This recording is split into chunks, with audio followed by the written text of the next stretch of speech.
The coming of Mazi Nnamdi Kanu, the powerful presentation in USA that changed everything.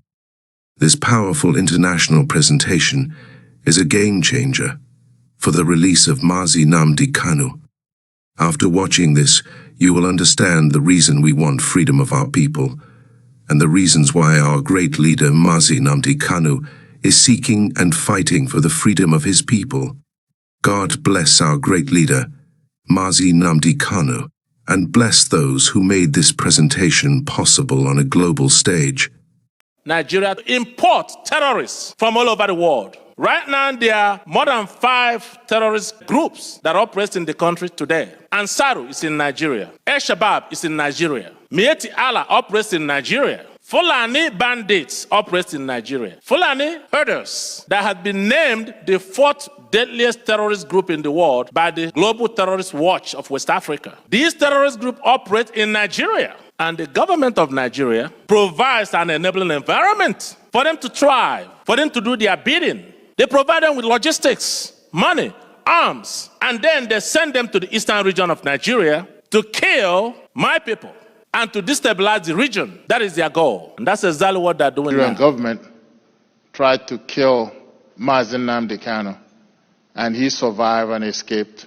Navalny returned to Russia. He was immediately arrested and put in jail, solitary confinement. Mazi Nnamdi Kanu was minding his own business in Kenya when he was illegally abducted, renditioned to Nigeria, and put in jail, solitary confinement. Same situation. Anybody that cares about democracy, the first thing that comes to mind is not to let Mazi Nnamdi Kanu fate become what we just saw. And that's what got me excited. We've been quietly trying to get a coalition of people to actually demand his release. But it's been difficult. But this particular example really made me realize that if anyone has anything that they can contribute towards this man's release, to do it now. Those of you who don't know about Mazi Kanu, I'm going to invite Ben to sort of give us a little glimpse as to who he is and why he's doing what he's doing and why all of us should demand collectively and individually for his immediate and unconditional release. Well, today is a sad day in Nigeria because Mazi Nnamdi Kanu remains in solitary confinement. As of today, he has been in solitary confinement since June of 2021. Like Evans rightfully said, he was kidnapped from Kenya, minding his own business. But the fact is, this was not the first time he was kidnapped. He was first kidnapped in 2015 in Nigeria, and he was locked up for 2 years. And later on, he was released. And then there is a failed assassination of Mazi Nnamdi Kanu in his own home in Abia State. And miraculously, he escaped that very assassination only by God's grace. So he's alive today. But I want everybody to know, any day Mazi Nnamdi Kanu remains in solitary confinement is another day of violation of his fundamental right as a human being, as a father, as a husband, and as a community leader. There is no reason why he should be in prison today, if not for the sake of others. He wasn't fighting for his own. He wasn't fighting for his family. He wasn't fighting in the name of the Kanu community. He was fighting for the interests of all. So I believe there's a video that we're going to show you so you can get a taste, a glimpse of some of the things that took place that really, made Mazi Nnamdi Kanu to come out in public and began to openly call for the freedom of our people. But before then, there's something happened. You're going to see a different Mazi Nnamdi Kanu back in 2013 in Europe. He wasn't campaigning for Biafra. He was not agitating for the freedom of Biafra. He was actually agitating for Nigeria to get better, for the government to take note of the suffering of the masses and do something. Do something so that everybody will benefit. With no mention of Biafra. Until Nigeria failed him, and it was crystal clear that this country is not going anywhere. They are not going to listen. They don't care about their people. Well, if you don't care about Nigerian citizens, I'm going to care about my people. That's when he began to talk about Biafra, to talk about separating from Nigeria, so that every region can develop, at their own pace. So you can make policy and rules that will benefit your people because you know your people. Because there's nothing that holding Nigeria together. It's three nations put together to be one nation, and nothing worked. Nothing ever worked, nothing is working, and it will never work. So I want to show that video while he was in London talking about the situation in Nigeria.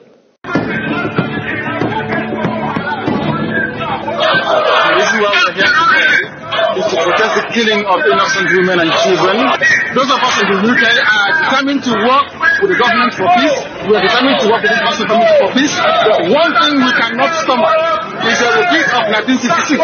What is happening today in Nigeria was the reason why Nigeria fought a bitter civil war for 3 years between 1967 and 1970. If this continues, there will be another civil war in Nigeria.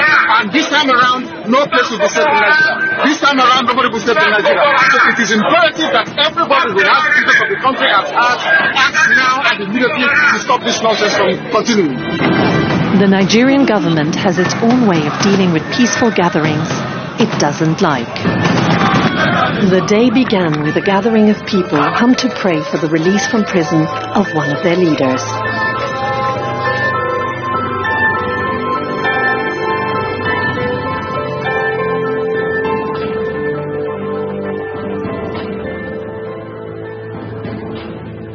Provide us some evidence that IPOB's a terrorist group. More than 2 years later, still zero. You can't make free speech and freedom of association terrorism. Every single day that he languishes in that solitary confinement is another crime against humanity.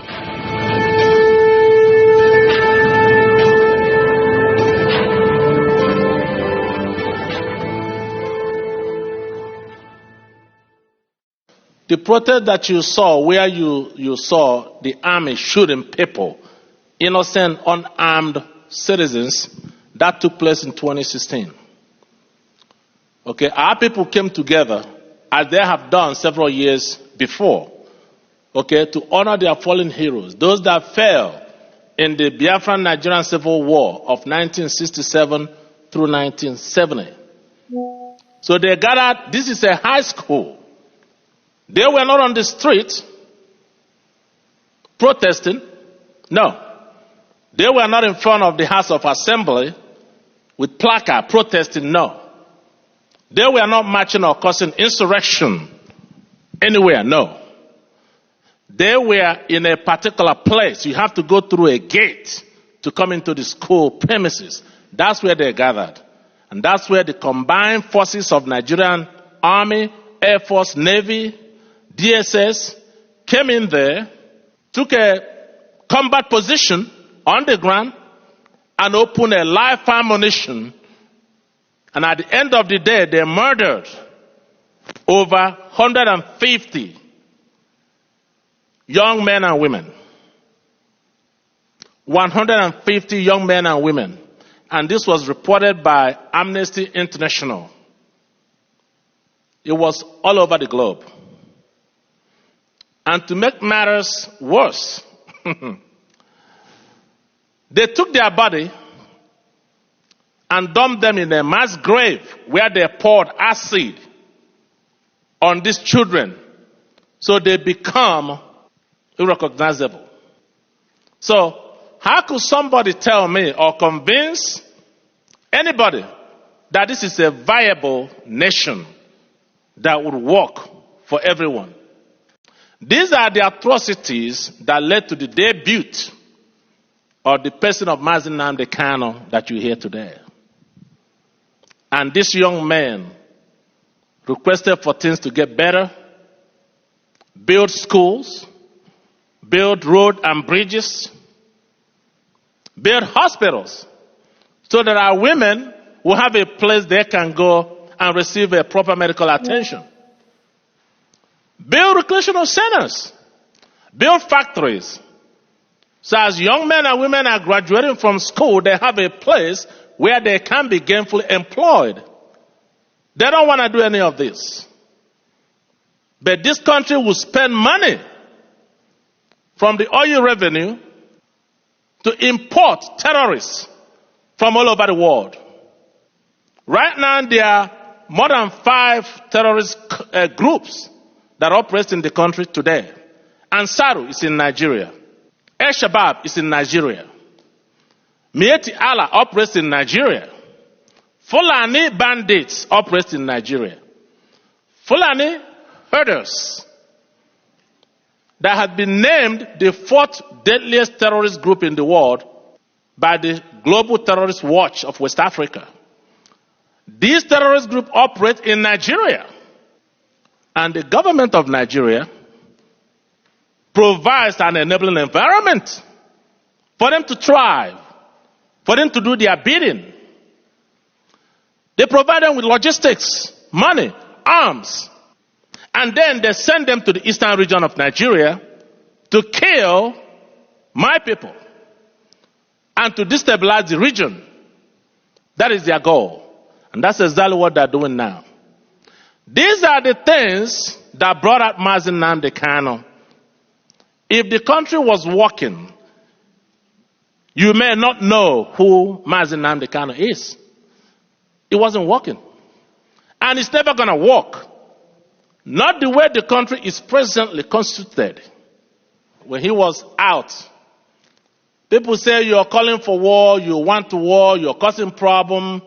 He said, no. I'm not causing problem. I'm just asking our government, the government, to do the right thing by the people. So I'm going to stop here, and you can hear his goals and aspiration. You're not talking about a federation when you say a confederation. You're not talking about a federation as part of Nigeria. You're talking about total independence. Absolute independence. Complete independence. Now, is there anything that can happen that will make you change your mind about this particular direction? No. So it is either Biafra or nothing else? Or death, yes. Or death? That's correct. If push comes to shove, yes, will you go to war? No, because truth is a far more potent and deadlier weapon than bullets and mortars. So truth. No war? You've ruled out the... Absolutely, I don't know war. No war. Well, we're going to invite Attorney Jesse to educate us a bit on the legal aspect of the whole thing where we are today. Brother Jess, thank you, brother. There you go. So, I'm a construction lawyer, and the only time I ever get called on to engage any sort of criminal law is if a client's son or daughter gets in trouble in college. But even the ignoramus construction lawyer knows when something's wrong from a criminal standpoint, and there are just so many wrongs involved with these timelines, and I want you to keep in mind 2 things that are fundamental, not just here in the U.S., but worldwide for the most part, according to the UN. One is the right to confer with your counsel, or to at least have contact on a consistent basis with your counsel, even if you're in jail, to have that right and have that privilege. Otherwise, how do you prepare a defense? The second is the concept of a right to a speedy trial, meaning you're not to sit and languish, let alone in solitary confinement, when you are awaiting trial or awaiting the process to deliver whether or not you are guilty or innocent. So that's what sticks out most to me when I look at this timeline, and it's truly remarkable. But going back to October 2015 when Mr. Kanu was arrested and detained for over a year. You don't see anything about a trial or a finding of guilty there, right? You just see that he was detained for a year with no outcome. Well, I guess he made bail in April of 2017 and was released, only to be have his home invaded, has been said, in a government failed assassination attempt. So then the process was to kidnap him and torture him for 8 days and then hand him over to the Nigerian government. So here we are, some sort of accusations starting in October of 15, and then we're in June of 2021, 6 years later, without any finding of innocence or guilt, and this is still ongoing. January of 2022, he actually gets a trial, and the Nigerian army was found guilty of the failed assassination attempt in violation of his rights. Now, we've heard in past gatherings from lead counsel for Mr. Kanu that there are occasions where he would fly all the way from the U.S. and not be allowed to meet with Mr. Kanu to prepare a defense. So he would be told to wait and wait and wait and still not receive contact with Mr. Kanu, his client, okay, to prepare a defense to the proceedings and to the charges at hand, which is just absolutely nightmarish and outlandishly unfair and outlandishly a violation of human rights. We start preparing civil cases in the construction world that have just money on the line years in advance. Yet here's Mr. Kanu rotting in a cell, not allowed contact with his counsel to prepare for charges that could lead to any number of findings, including, I'm sure, ultimate confinement. July of 2022, the United Nations issues a unanimous decision calling for the immediate and unconditional release of Mr. Kanu. Was that honored? Absolutely not. He remained in solitary confinement. And then in October of 2022, that finding is upheld by the Federal Appeals Court in Abuja, Nigeria, and Mr. Kanu was acquitted of all charges. And that appeals court demanded his immediate release from the detention. It gets to the Nigerian Supreme Court. Now we're a year later, and if you've ever been in litigation in a civil context, your cases always get put behind the criminal cases because of the right to a speedy trial. Well, here we have decisions from courts taking over a year to determine, whether or not this appellate court was going to be upheld. So the Nigerian Supreme Court, over 14 months later, upholds all dismissals. All charges are gone except for one, a terrorism charge. And that's what remains for Mr. Kanu, is a single terrorism charge, and he remains in solitary confinement. I believe a hearing is set for Monday. Will he be allowed to confer with counsel? Will he be allowed to actually have the right of preparing a defense with his counsel? Probably not. What's next? What are they going to do next? Mazi Kanu has been likened to Mandela. Alexia Navalny likened to Mandela. The difference is Alexia is gone. And if we do not do anything, this definitely will be the fate of Mazi Nnamdi Kanu, which is what the government wants, and which we will not stand to see happen. So as we gather tonight, I just want us to think about who in the government that we know, meaning the United States government, to be able to speak up on behalf of this powerful voice that is being silenced by the Nigerian government. Because only us can speak. Unfortunately, he cannot speak for himself. The trial is set for the 26th of February, which is just Monday. So we need to do something quick. We need to send a strong message to the Nigerian government that we will continue to demand Mazi's unconditional and immediate release from the dungeon. Nigeria is a country that poses to be a democracy. But as you can see, very far from being a democratic country. Mazi spoke up, that was his crime, and his punishment is actually being sentenced to death. So those of us that are members of the Ambassador for Self-Determination, our goal is continue to champion the release of the likes of Mazi Nnamdi Kanu, wherever they may be around the world.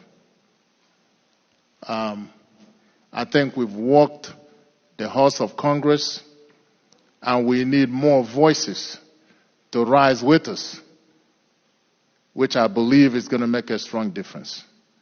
We want you to reach out to your representative, your senator, your congressman, and share the story of Mazi Nnamdi Kanu.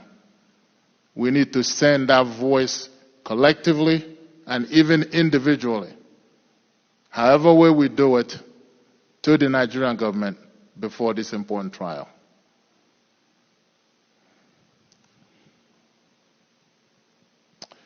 I think at this point, Ben, if you don't have anything else, I think we'll just open it up for Q&A. If you have any questions, you can fire away and we can basically try to answer those questions for you. The question is there anyone else like Mazi Nnamdi Kanu that is currently being detained in Nigeria? And the answer is affirmatively, yes. There are many. There are many young men and women that were following him that are in different prisons in Nigeria today, not even being heard. Some of them are sick. Some of them are dying. So there are thousands of people like Mazi Nnamdi Kanu that is languishing in prison. But Mazi Nnamdi Kanu happens to be the face of the collective injustice against our people. I thank Attorney Jesse for just going down and listing the chronology of events. But today I started to think about this thing, breaking down the days from the time United Nations gave the judgment ordering Nigeria to immediately release Mazi Nnamdi Kanu unconditionally, and the perpetrators be tried.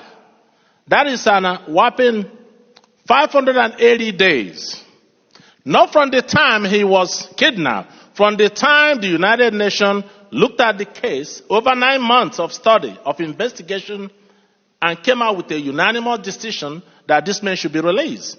A United Nations working group on arbitrary detention is made up of 5-member nations. It was a unanimous decision in Netherlands. So we are law-abiding people. People are saying, well, they have your leader in a prison, and what are you doing? You're going home to sleep. We're going to follow the law, and we follow the law. So United Nations has spoken on July of 2022. The Nigerian Appeal Court, their own court, spoke October 13 of the same year. As a matter of fact, their judgment went further to say that this man cannot and should not be tried in any court in Nigeria. Why? Because he was kidnapped. You can't go around the whole world kidnapping your dissidents and dragging them back to Nigeria and putting them in prison. The rule of law does not work that way. Even the Nigerian Constitution forbids such acts. But you're dealing with people that have total disregard for their own law because they have the gun and bullet. And they have a way of instituting enforced disappearance of any opposition. Abia State High Court looked at this case in January of 22, like Jesse said, and as a matter of fact, demanded that Nigeria would send Mazi Nnamdi Kanu back to Britain because he was traveling with a British passport in his pocket as a British citizen, and ordered the government to pay him the sum of 25 billion naira for violating his fundamental human right, and apologize to him. Where they haven't done anything. Nothing. They have not apologized. They are not releasing him, even when the appeal court said that they should do so. So how do you describe Nigeria? How do you stand up to say that you're proud to be a citizen of this country? I'm not. And Evans and I and several other people were working in the House of Congress, both houses, the House of Senate and the House of Rep, educating the lawmakers in this country till every one of them are fully aware of the injustice that is happening to our people. Whether they do so collectively or individually, it doesn't matter. We are going to continue the effort until Mazi Nnamdi Kanu is released. You cannot go to Sambisa Forest and fish out every criminal, Fulani criminal, from the forest and then put them in some camp. And after 3 weeks, they usher them out and give them a white shirt and present them to the country as repentant terrorists. Have you ever heard of such thing? They say they've repented. They put them in the army, gave them AK-47, gave them a uniform, and sent them to the eastern region of Nigeria to kill the Biafran people. And these are the things that every human being should be alarmed. That's why we are appealing to you. Those that are here, your friends, your associates, whomever you know that is in the government, this injustice must go far and wide until justice is done. And we are not going to relent. We are going back to the Capitol Hill. We've been there. We're going to continue to go there until somebody stands up to tell Nigeria that enough is enough. Are there any Nigerian congressmen? Natives? No. Okay. And so is there a way, almost with respect and evolving, with that situation, his wife and daughter met with Biden today? As I understood, this is I'm walking through the room. So sometimes politicians want to find a worthy cause to identify with that, I just hate to say it, makes them look good. So somebody, if they can take a pill and understand what y'all have just presented, should be upset, disturbed. So you need someone, at least advocate, with serious authority and a following that would pay attention. I don't know who that would be, but it's just a thought. Yeah, that's a good thought, and we are certainly working on that, and we have somebody that is getting close to being able to do that. And perhaps what happened may be the thing that pushes him over. Exactly. Yeah, absolutely. Is there, and one last question, what's the benefit to other countries, either in Africa or here, not to stand up? Everybody's worried about human rights violations. You know, we don't do a thing about all the Chinese human violations against the Uyghurs or whoever it is, because it's business. So in this country, if we stood up and Nigeria got mad about us standing up for this man, what do we lose? What does a politician think we lose? I mean, I think that as we are walking the halls of the Congress, it became apparent to us that what's in it for me and what's in it for us is what you have to deal with. So we are slowly educating people because Nigeria does have a lot of oil. And with what's happening in the current world, most people will think, let's not rock the equilibrium because it might mess up the supplies. So we have to really educate people to realize that if indeed the voices like Mazi comes out, Mazi is going to begin to advocate for democracy and having a real democracy in the Nigerian region it's a good thing for America.